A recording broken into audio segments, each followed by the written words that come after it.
এবারে পাকা আমের সিজনে পরিবারের সকলকে অবাক করার মতো এই রেসিপিগুলো কিন্তু সহজেই বানিয়ে ফেলা যায়। পাকা আম থাকতে থাকতে মিস করবেন না কিন্তু।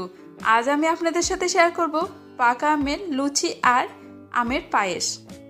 এই রেসিপি দুটোর কম্বিনেশনটা কিন্তু বেশ মজাদার, বিশেষ করে বাচ্চাদের জন্য। তাই রেসিপি দুটো অবশ্যই সম্পূর্ণ দেখুন আর বাড়িতে বানিয়ে ফেলবেন। হেসেল লাভা চ্যানেলে সবাইকে স্বাগত। এই পাকা আমের লুচি পায়েস বানানোর জন্য 4-5টা মিডিয়াম সাইজের পাকা আমের শাঁস বার করে মিক্সারে ব্লেন্ড করে নিয়েছি। সাইডে রাখলাম। ততক্ষণ এদিকে আরেকটা বোলের মধ্যে 1 কাপ ময়দা, অল্প চা চামচ নুন, 1 চা চামচ ঘি। ঘিয়ের জায়গায় আপনারা চাইলে কিন্তু সাদা তেলটাও ব্যবহার করতে পারেন। ভালোভাবে মিশিয়ে নেব। এই ময়দার ডোটা বানানোর জন্য আমি কিন্তু এখানে কোনো পানি ব্যবহার করব না, পুরোটাই কিন্তু আমের পিউরিতেই মাখা হয়ে যাবে। প্রথমে 1/4 কাপ আমের পেস্টটা দিয়ে দিলাম।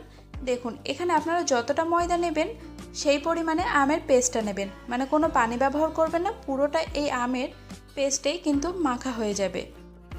দেখবেন আমের এই পুরো পিউরিতে যদি ডোটা মাখা হয় তাহলে কিন্তু টেস্টটা পুরো আমই থাকবে আর সফট হবে, প্লাস লুচিগুলো ফুলবেও কিন্তু দারুণ। যাই হোক, ডোটা খুব ভালোভাবে মেখে নিয়ে উপর থেকে তেল মাখিয়ে ঢাকা দিয়ে রাখবো সাইড। ততক্ষণে পায়েসটা বানিয়ে দেখাই।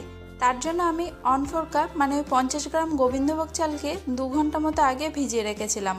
এরকম একটা গ্লাসের সাহায্যে চালগুলোকে একটু ভেঙে ভেঙে নেব। চাইলে আপনারা মিক্সারে দিতে পারেন, যদি দেন খুব বেশি কিন্তু ব্লেন্ড করবেন না, দানা দানা থাকবে, এই অবস্থায় কিন্তু এটা রেখে দেবেন। এবার এদিকে একটা কড়াইতে 2 কাপ ফুল ক্রিমযুক্ত দুধ নিলাম। এই রান্নাটার জন্য আমি কোনো পাউডার দুধ ব্যবহার করব না, তাই লিকুইড দুধটা ফুল ক্রিম দুধ নিলেই ভালো হয়। দুধটা ঠান্ডা থাকাকালীন এর মধ্যে চালের গুঁড়োটা দিয়ে দিলাম। চালটা দেওয়ার পরে গ্যাসের আঁচ মিডিয়াম রেখে একটানা নাড়াচাড়া করবেন। খেয়াল রাখবেন কোনোভাবে যেন তলায় না লেগে যায়।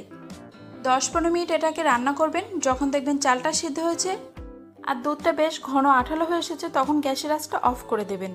দেওয়ার পরে একটু ঠান্ডা হলে তারপর আমি এখানে 1 কাপ আমের পিউরি যোগ করেছি। এখানে যদি গরম দুধে আপনারা আমের পেস্টটা যোগ করেন তাহলে কিন্তু দুধটা কেটে যাবে। আর এটা দেওয়ার পরে গ্যাসের আঁচ অন করবেন, কিন্তু একদম লো থাকবে। এছাড়া আমের পেস্টটা দেওয়ার পরে বেশি জোর আঁচে জ্বালানো যাবে না, আবার খুব বেশিক্ষণ রান্নাও করা যাবে না, তাহলে কিন্তু দুধটা একদমই কেটে যাবে। 12 থেকে 15টা কাজু বাদাম, 1/4 চা চামচ নুন, 1/2 কাপ মিশ্রি দিলাম। নিজেদের স্বাদ মতো চিনিটা ব্যবহার করবেন। একটু নাড়াচাড়া করার পরে মিষ্টিটা যখন গলে যাবে তখন কিন্তু কড়াইটা নামিয়ে রাখবো। কড়াইটা নামানোর পরে গরম গরম একটা পাত্রে তুলে নেবেন পায়েসগুলোকে। এবারে লুচিটা বানিয়ে দেখাই। তার জন্য ডোটাকে নিয়ে ভালোভাবে হাত দিয়ে মথে নেব। আমি এখানে যে পরিমাণে ময়দা নিয়েছিলাম তাতে আমার মোটামুটি 10টা মতো লুচি হয়েছিল। আমি এখানে মোটামুটি মিডিয়াম সাইজের লুচি বানিয়েছি। তেল দিয়ে লুচিগুলোকে বেলে নেব। এভাবে আমের পিউরি দিয়ে যদি লুচি বানানো হয়, লুচিগুলো কিন্তু বেশ সফটও থাকবে একটা লম্বা সময় পর্যন্ত, আর খেতেও দারুণ মজাদার। কড়াইতে তেল বসিয়ে রেখেছিলাম। তেলটা কিন্তু বেশ ভালোভাবে গরম করে নেবেন। ভালোভাবে গরম করে নিলে কি হবে, লুচিগুলো কিন্তু ভালোভাবে ফুলবে।